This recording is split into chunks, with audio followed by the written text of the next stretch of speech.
step by step natin i-discuss itong mga importanteng command, itong mga basic command sa AutoCAD. Kaya lang mga boss, kung bago pa lang kayo sa maliit pa lang nating channel, huwag nyo po sanang kalimutang pindutin muna pala yung subscribe. Pero isama nyo na rin po yung like at saka notification bell.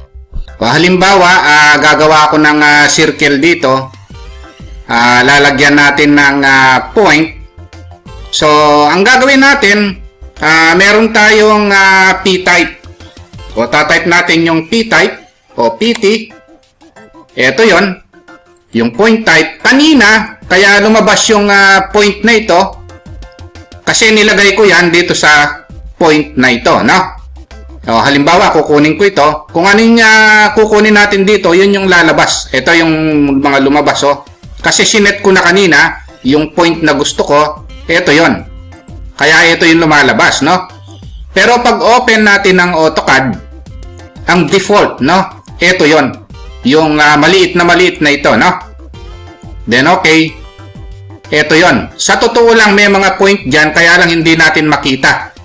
Maliit yan, no? Kaya kayo, pag nag-point kayo, hindi nyo sinet, ang mangyayari, merong point dito, kaya lang hindi nyo makita, no?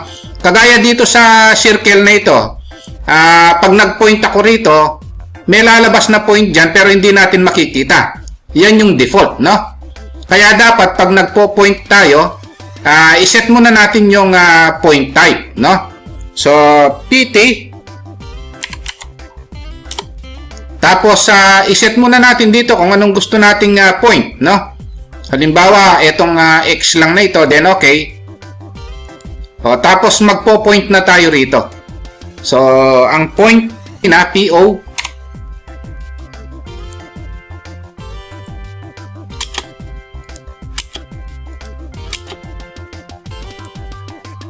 Ayan yung point, no?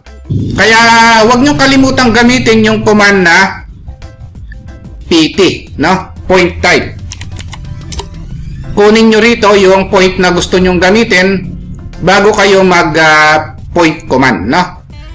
Kung nagustuhan nyo po yung naging topic natin, huwag nyo po sanang kalimutang pindutin muna yung subscribe, no? Dito sa maliit pa lang nating channel. Isama nyo na rin po yung like at saka notification bell. Thank you very much at God bless po sa inyong lahat.